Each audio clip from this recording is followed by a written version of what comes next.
We done ain't supposed to be dancing. Look how we gon' get in trouble now. Everybody cooping, how close we grinding down. It's best we go in a corner, but they got my code neighbors there. You say you don't give a damn if everybody's there, but I have no interest to impress, cause I could care less if we dancing fearless. So let them post me on a Facebook story, more glory to see we dancing sneaky freaky. Sneaky link and wine, sneaky link and grind, sneaky link and wine. You never know who recording, so you must wine with your head down. Careful how you're choking, cause people are done stories are wrong. All when you squeeze me just now, I swear I just see yourself on like this looking like a problem. Oh, what a novella tonight. But I have no interest to impress, cause I could care less if we dancing fearless. So let them post me on a Facebook story, more glory to see we dancing sneaky freaky. Sneaky link and wine, sneaky link and grind, sneaky link and wine. Sneaky walk up. Welcome to the Late Night Show. Hope everything is okay. Hope everything is all right. I'm your host, Andrew Dick. Okay, what's happening on St. Martin? Of course, everybody is talking about the swearing in of the new Minister of TEATT that is expected to take place next week. And of course, different names are going around, but we are hearing that Leo Lambrix passed his screening and he will be our new Minister of TEATT. Yes. He will be replacing the acting minister of TEATT, which is the minister of everything, Omar Otley, who is our minister of VSR. And anything else? Because he's the minister of everything. But in any case, Leo Lambrix, a bunch of people are asking, who is he? Who he for? What going on? So I decided to do some digging. He was on the USP list, the United St. Martin Party. And he ran in the 2020 elections as part of the USP team. I did get to find a video of Mr. Lambrix talking about what he would do if elected. So what we're going to do is we're going to take a look at the clip and then talk about him some more after. Good night, St. Peter's. Good night, Ebenezer. Good night, South Ward, Saunders, St. John's, neighboring communities, people listening on social media. Tonight, I would like to remind you one thing. It's not going to be what the issues are that we face every day. We all are reminded of them. We don't need to be reminded too much. But I want to remind you that we're voting for a parliamentary election. You're looking for somebody to legislate, people to go in and make those changes, the amendments that are needed, the changes that are needed to make the laws our laws. Not any Netherlands until laws, Dutch laws, adopted laws, but St. Martin laws. Laws that protect us, protect our property, protect our family, protect our heritage, and protect our future most of all. One good example, we can't expect to have agricultural stuff going on, farmers out there that are out there doing their stuff, and we don't guarantee them any business. We don't guarantee them that a percentage of their stuff has to be bought by local consumers or local grocery stores, or guaranteeing them that they can make a profit. Taxis. The taxis are suffering a lot. I work up at the harbor. I'm a tour operator. Less and less ships every day. We have 100 less ships this upcoming season. Taxis are not guaranteed any work. They have a permit. They have families to feed, but no work. We have to do something. We have to legislate something to make change, that a percentage of the business is guaranteed to them. Not everything sold on board goes offshores, and nothing is guaranteed for them. How can we ensure our children's future if even ours at this moment is very moment is at stake and we don't take it serious?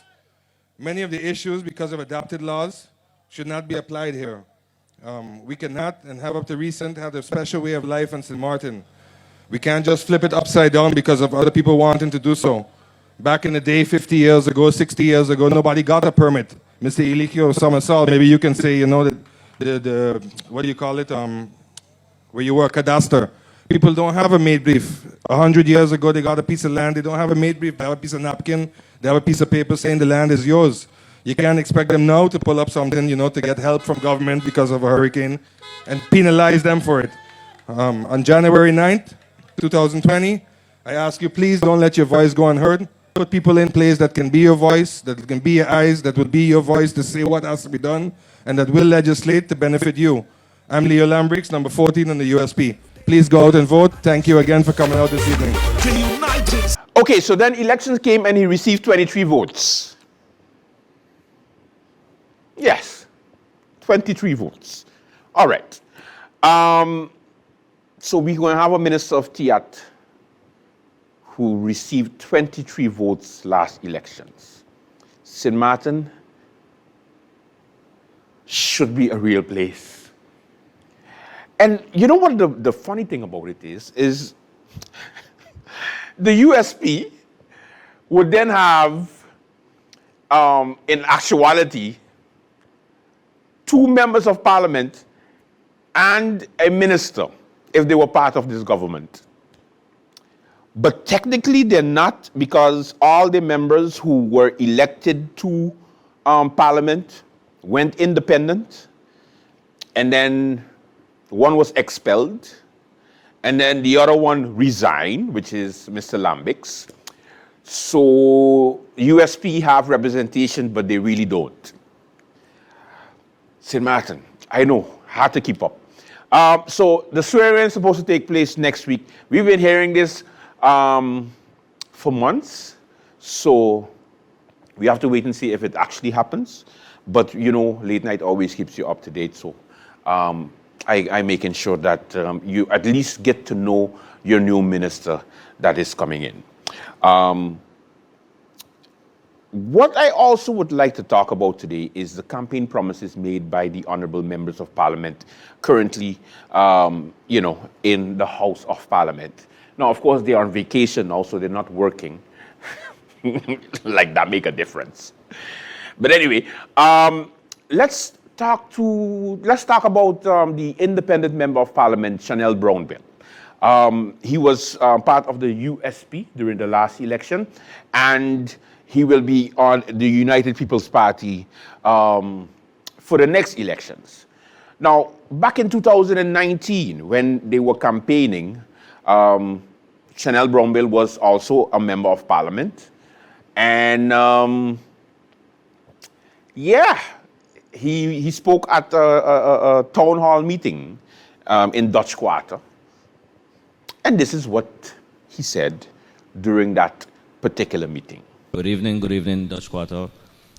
I sound like I'm on a public meeting, but good evening to you all. I'm Brownbill, who don't know me. I'm MP Brownbill, chairman of the Rami committee, and I spent a few this week in Dutch Quarter. I saw some familiar faces. I know a few in here already, and I heard the cries, and we're working as hard as possible to fix what was not fixed from before our time.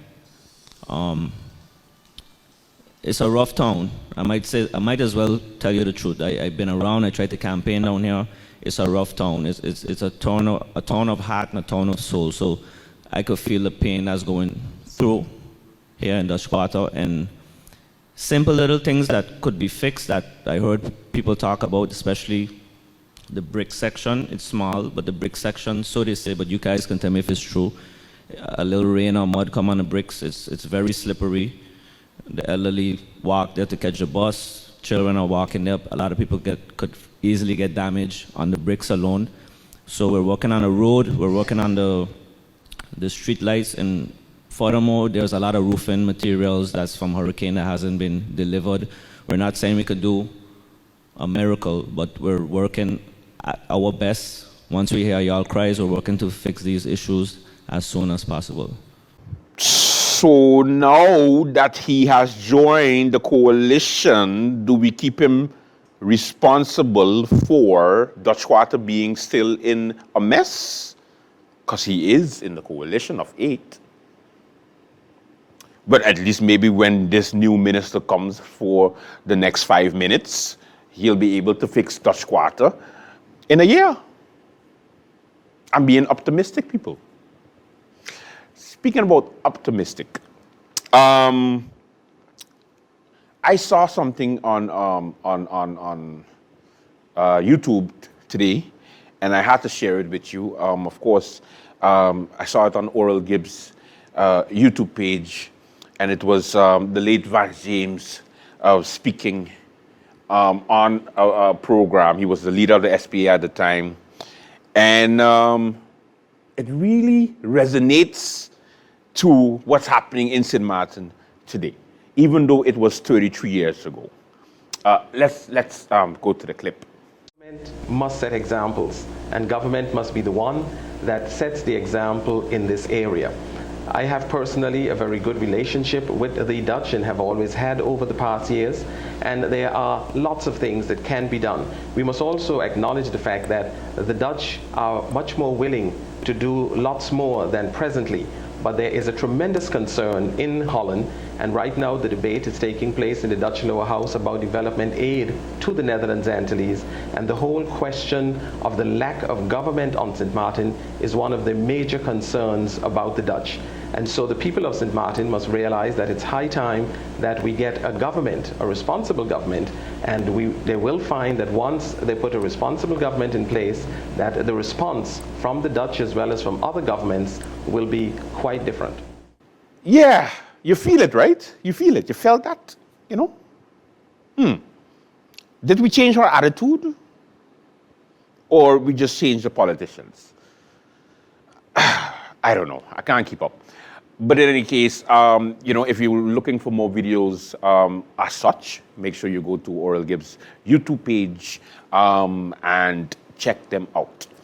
All right. One of the last thing I'm going to talk about today is absolutely nothing. And that is the Minister of Nothing.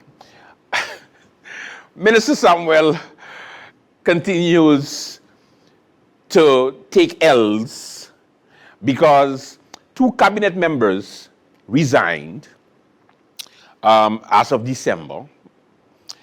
And he also hired a new policy advisor, and that is the former head of public education, Ms. Glendolyn Davis Holiday, or Ms. Glendolyn Holiday Davis.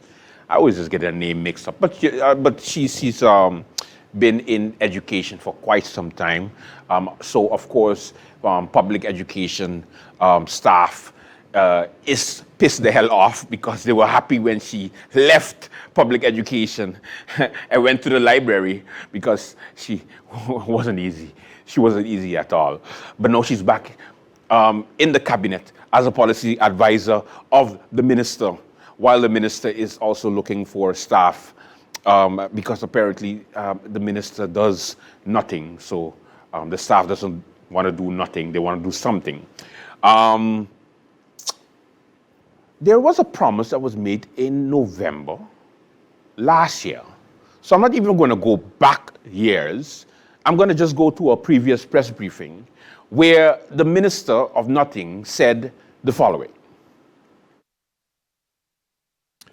After visiting many schools on the island when I became Minister of Education, I noticed that the level of education technology in the public schools needed improving.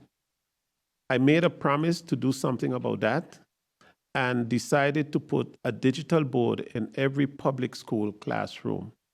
Today, I am pleased to announce that that dream has finally come true. Yesterday, I was informed that the governor has put the final stamp of approval on this project. Not only will there be a digital board in every public school classroom in the coming year, but every teacher will also receive a brand new laptop computer so that they can adequately prepare these interactive lessons for the students. With this, I would like to say congratulations to public school, public education, and to the teachers who have waited so long for this project to be completed. And I thank everyone who, in one way or the other, have made this possible.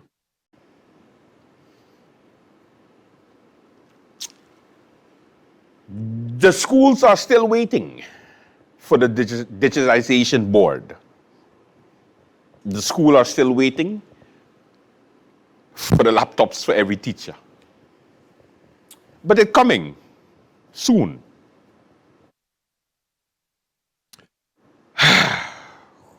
Welcome to the Late Night Show. We have a good one for you. St. Martin can be real, you know, and it will be someday. Just not today.